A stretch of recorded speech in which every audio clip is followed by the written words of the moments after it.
Hi there, and welcome to today's Day in the Life video. Today, we're joined by James Peters, who tells us about design and how that fits into an inbound marketing agency. Hi, I'm James. I'm the digital designer here at Axon Garside. Great. What does a day look like for you as a designer then? Mainly, my time is mainly like split up between communicating with the wider team to produce customer-orientated wireframes, and then helping create lead-generating websites, landing pages, ebooks, and social media ads. Cool. So design then. Yeah, That makes basically sense.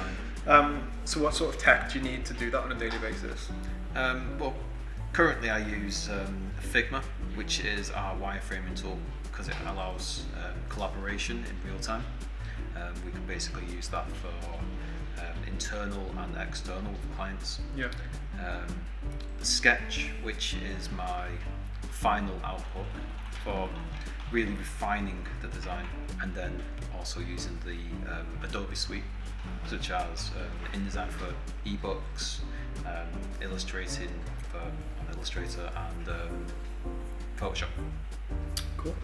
In your role, do you have to stay abreast of like new trends, and basically what do you think the future of design looks like for 2021? There's a lot of big trends coming out these days, mainly because of design boomed in 2020. So we've got like trends of blurring, soft gradients, big typography, and the possibility of neomorphism, which is basically the comeback of skeptomorphism. So this was back when the iPhone got released. It was kind of like realistic and illustrations. Yeah. It made the phone seem a little bit more realistic, Yeah. more engaging. And these days, this new version of neomorphism, it uses drop-back shadows. It makes things a bit more textile. And I see a big mark making its mark in 2021. So that's like when the first iPhone came out and YouTube used to have a TV image. Yeah, right? exactly. Is the role of a designer in an agency a collaborative role? Do you come across the other departments and the other teams a lot?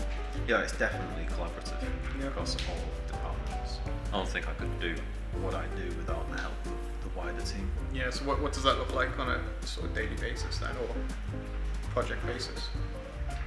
Well, at the start, we'd usually do content mapping, which would involve content writers and project managers to really scope out what we can do.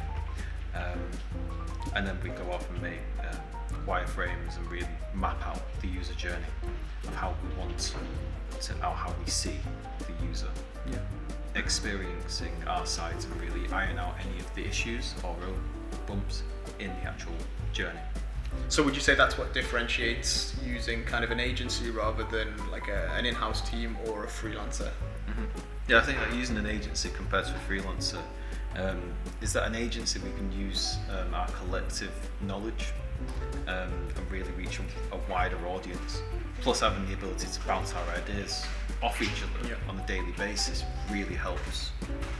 Also, the design procedure, as it's like a big ball of ideas at the very start. And once you start finding ideas off each other, then it helps string out the big ball of mess at the very start of ideas into a very linear, organised design. Cool. So what's the highlight of your day generally? Generally knowing that the client's happy, knowing that the design I've done has met the brief, and I can sleep easy at night. How about the opposite then, when the client isn't playing as nice? Do you have any frustrations that you don't particularly like? There's one or two. Not having a brand guideline sent through usually is a frustration, as it takes a lot of the guesswork out of the design process, and it really speeds things up. We don't have to go looking for logos and then guess spacing around logos, and actually find hex codes and Pantone colours within websites. It really does take a lot out of our process. And then the other is multiple fonts. So if they have more than 3 fonts, it gets messy halfway through, because we don't. It gets messy as in to the point where fonts aren't hierarchical at that point. if that makes sense in a way. Yeah, 'Cause, no, that makes sense. Is it essentially just bad practice to have more than two? some three designers fonts? actually like to have more than, I don't know, one font, or more than 3 fonts, or more than 5 fonts, and it really depends on the designer or the brand. But I generally use no more than 2. So you get your nice display font, and then you get your body font in a way. So it's quite simplified, it's minimal, you know what your hierarchy is, it's easy to read. Great. Do you have any top tips? Since the one I've just said, only 2 fonts. And generally don't be afraid to use white space. Yeah, You know, that's good. It heroes things, it makes things breathe. I agree. Thanks a lot, James, for your time. It's good to learn about the design process a bit more and learn about what you do. Brilliant, it's been good. Thanks again there to James for taking some time out and telling us about his day. If you'd like to hear about more of what happens at an inbound marketing agency, just click the link at the end of this video.